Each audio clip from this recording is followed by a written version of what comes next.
बड़े सारे लोग डायन के थ्रू अपनी ख्वाहिशें भी पूरी करने की कोशिश करते हैं। बिल्कुल ऐसा होता है, लोग अपनी ख्वाहिशें पूरी करने के लिए इन पावर्स को यूज करते हैं। तो ऐसी एक कहानी है, यहाँ पे एक लड़की थी जिसका नाम था रिमी, तो वेकेशन पे अपनी मौसी के घर गई। इनका जो हॉल था, हॉल से एक बेसमेंट के लिए रास्ता था, पर बेसमेंट इन्होंने बंद किया हुआ। तो वो जाकर और उस बेसमेंट के गेट को चेक करने लगी, क्या है क्या नहीं है। तो उसकी मौसी आई और उसको बोलती है, अरे तुम उधर मत जाओ, इधर आओ। रात की बात है, रात को वो सो रही थी, उसकी एकदम से ऐसे आंख खुलती, तो अपने रूम का गेट खोलती। गेट खुलते सामने उसको वो बेसमेंट का गेट दिखा। वो जाती है, बेसमेंट से नीचे उतरती है। नीचे उतर के हल्की सी लाइट वाइट जली हुई थी उसके अंदर, तो वो एक्सप्लोर करती है। उसको ऐसा फील होता है उसके पीछे कोई खड़ा हुआ है। फिर वो एक दो स्टेप आगे लेती कि तभी उसके पीछे से किसी के हंसने की आवाज आती है, और हंसने के बाद उसे आवाज आती है, आओ रिमी आओ खेलते हैं। और एक बार घूम के देखती है तो उसके पीछे उसकी वही कजिन सिस्टर खड़ी हुई थी जो मर चुकी थी। इतना कहते उसके मुंह से चीख निकलती है। चीख सुनते उसकी मौसी वगैरह सब भाग कर आते हैं, उसको उठा के बाहर लाती है। उसने अपनी बहन को फोन किया कि भाई ऐसे ऐसे ना इसकी तबीयत खराब हो गई है और थोड़ा घबरा गई है, तुम इसको घर ले जाओ वापस। तो अगले दिन रिमी के पापा आके उसको अपने घर वापस ले जाते हैं। लेकिन वहां जाकर भी उसकी जो हालत थी वो ठीक नहीं हुई। वो रात को उठ के चीखती चिल्लाती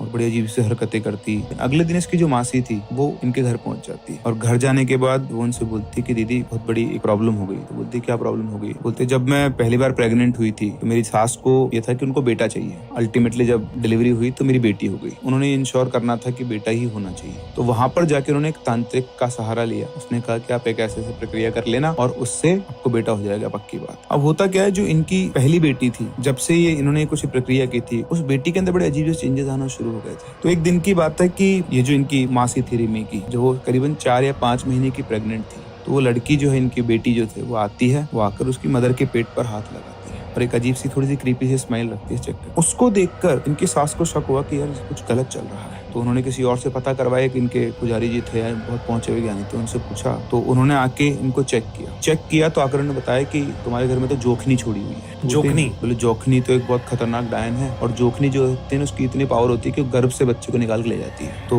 उन्होंने क्या किया कि उस लड़की को बेसमेंट में रखना शुरू कर दिया, और इस तरह से करते करते एक दिन उसकी मौत हो गई। रिमी जब उस बेसमेंट में गई, उसका इंटरेक्शन उसकी सिस्टर से नहीं हुआ, बेसिकली उस पावरफुल जोखनी से हो गया, जो अब उसने रिमी को पोजेस कर लिया था। पिछली बार जिन्होंने उसको उस बेसमेंट में बंद किया था, उनको वापस से बुला के उनको बोला कि भाई ये हमारी बच्ची है, इसको आपको ही बचाना है। ये गए, इन्होंने वहां पर अपनी पूजा वगैरह की, काल भैरव के उन्होंने मंत्र वगैरह थे वो किए। विदिन 15 to 20 मिनट्स उन्होंने उस लड़की में से उस जोखनी को निकाल दिया। बोला कि आपकी बेटी अब ठीक है, उस जोखनी को मैंने अपनी कैद में ले लिया है, अब आप लोगों को घबराने की जरूरत नहीं है। रिमी को फिर होश आया, वो ठीक थी। तो बहुत पावरफुल ये एंटिटी होती है और हर कोई इसको कंट्रोल भी नहीं कर सकता। कुछ स्पेशल विद्याएं आनी चाहिए, तब जाके अपनी चीजों को कंट्रोल कर सकते।